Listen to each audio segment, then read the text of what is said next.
G'day, Neil here. How's it going? I'm about to head down the south coast of New South Wales to explore Comerong Island, which has a close connection to Alexander Berry. He was a prominent person back when Sydney was a penal settlement. In partnership with Edward Wollstonecraft, Berry owned a shop in George Street, which is Sydney's oldest street. So I'm in the rocks this morning to see if his shop is still standing, and then I'll head over the harbour bridge to check out his Crow's Nest estate, and I'll see where he spent his last days. So here in George Street, in the shadow of the Carl Expressway, Berry's shop warehouse has gone. Somewhere here was Alexander Berry's warehouse.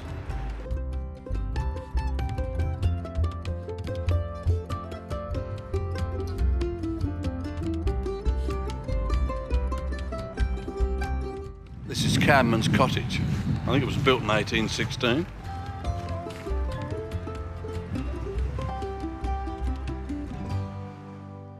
Yeah, built in 1816 next to the government dockyard.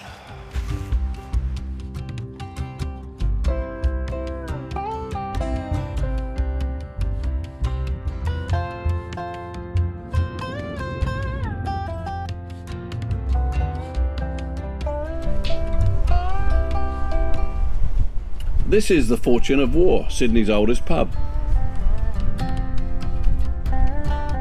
This is Argyle Cut, which Berry's partner, Edward Wollstonecraft, was involved with, and it's hardly changed.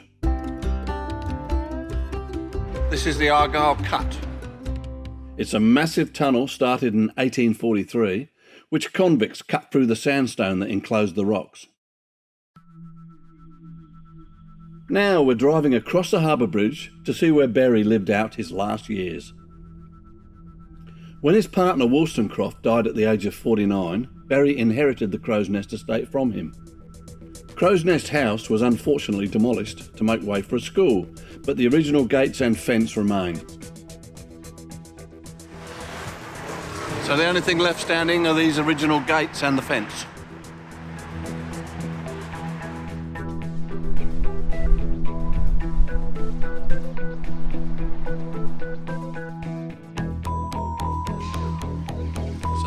Part of his estate. Popular on a sunny day too. One part of the estate that is preserved in its original condition is Berry Island. In those early days it was an island, but later a causeway was built, and then later again the causeway was grassed over. It's now a reserve and is a popular place for picnics. So this is the Guardian Walk, which would be the last bit of Alexander Berry's property, I guess, his land holding.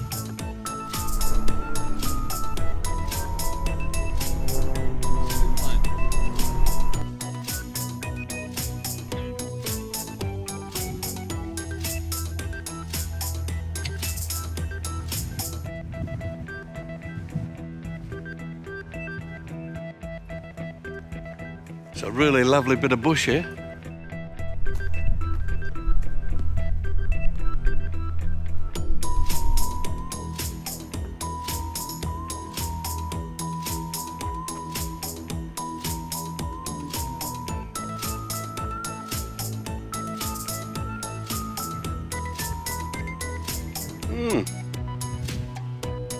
The outline of a large creature 10 metres long, enclosing an open circle with a boomerang shape near the tail.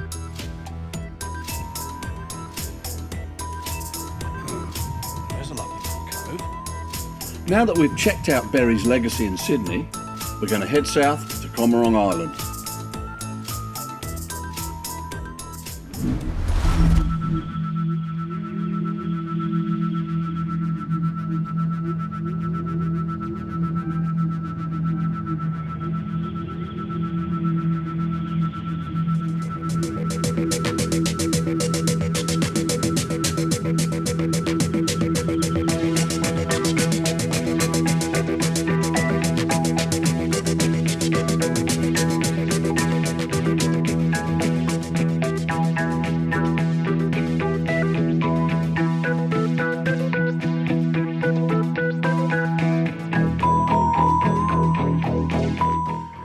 Berry's canal is quite wide now. It's been expanded by time and tide. It has a place in history as Australia's first navigable canal. Berry needed access to Sydney by sea so he could transport cedar and other goods from his estate to the warehouse in George Street.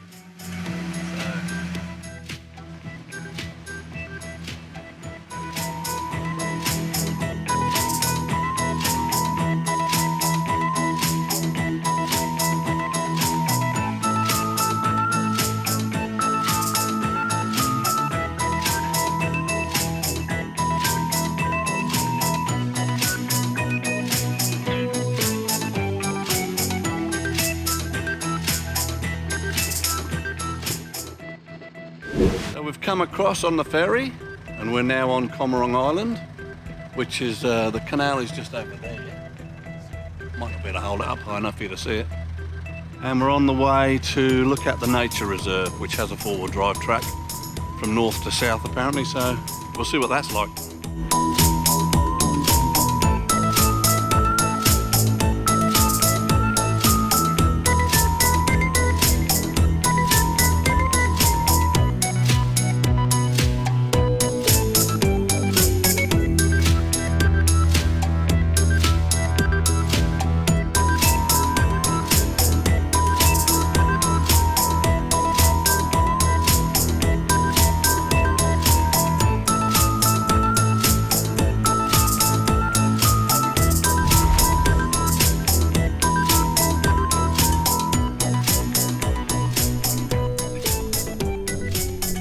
Phil's map, so it looks like there's a track to the car park.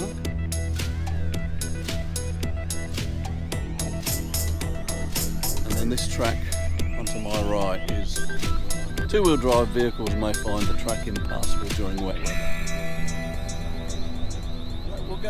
We'll go straight first of all, have a look.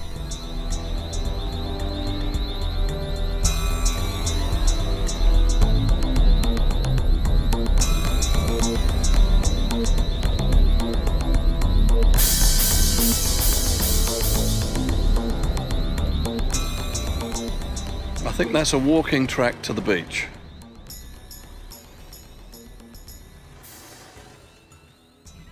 So that's Mount Coolangatta.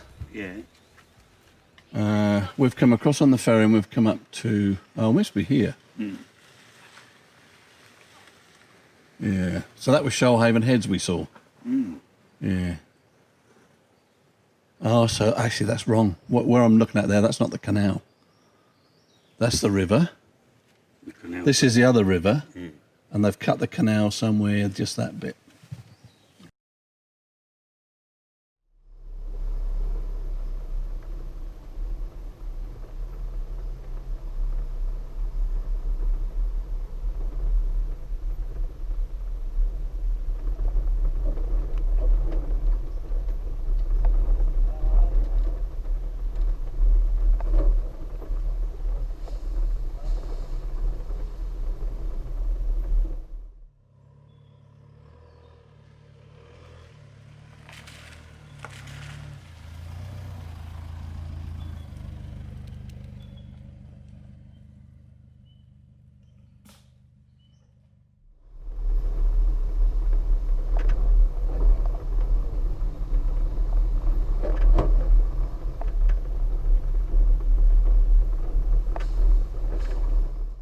Pristine bush.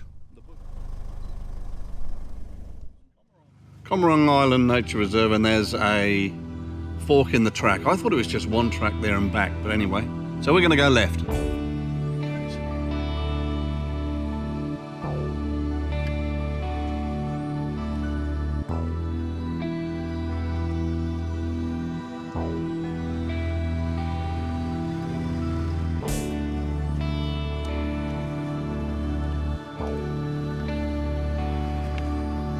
It's definitely a one-way only. Well, no, I think it's a two-way track, but you'd have no chance of passing because the bush is right up to the edge of the vehicle. So if you meet someone, I don't know what you do.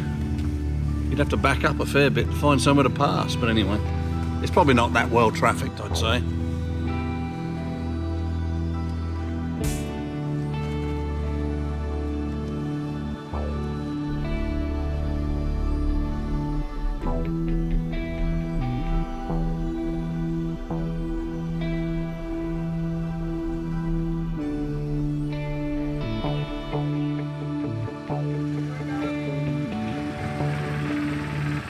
Bye-bye. See you guys. That's the way to fish.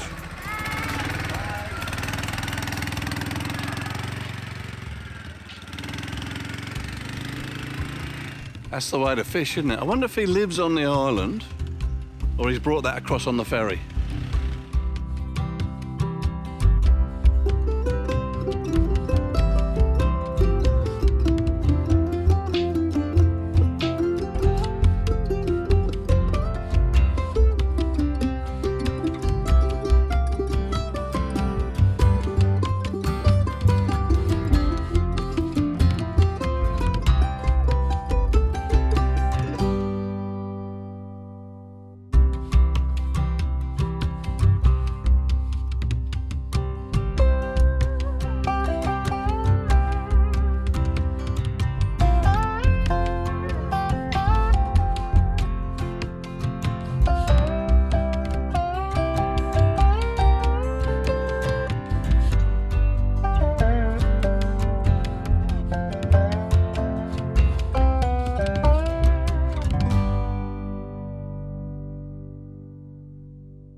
Bush is sensational, absolutely beautiful.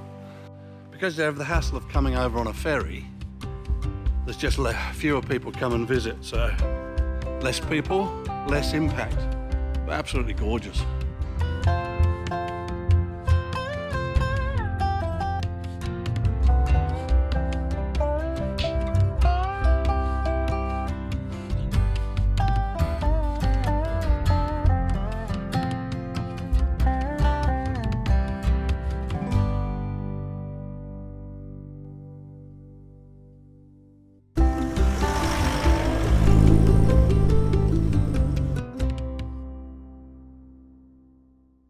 Yeah, so we're going back to the intersection.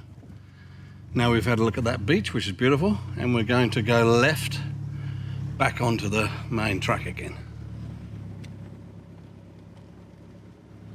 So it looks like they've got just a track off to the beach there, halfway along, and then you can go all the way down to the breakwater on the other end.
Yeah, it's a bumpy two-wheel drive track, really. Yeah. We did get slightly stuck trying that track that didn't turn out to be a track, but apart from that, yeah, as long as it's not wet, you'd get down here happily in a two-wheel drive. But having an all-wheel drive or a four-wheel drive just gives you that added level of security, doesn't it? If it rains or something else happens. Nice, lovely drive though, beautiful little bit of bush.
So we've reached the end of the north-south track. This is the most popular part of the island, particularly with fishermen.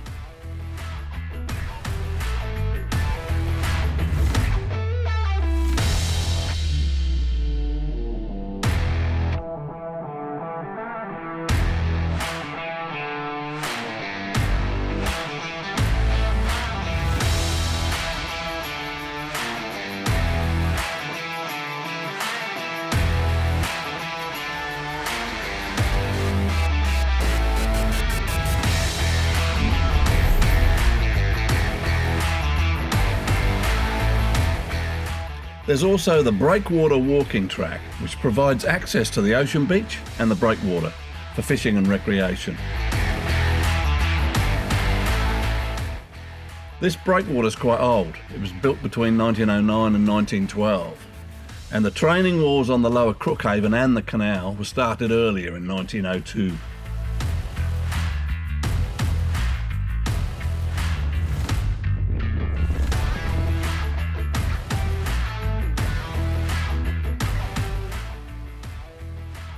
Looking west from the breakwater, you can see Coolangatta Mountain, and that's where Alexander Berry set up the first European settlement in the Shoalhaven.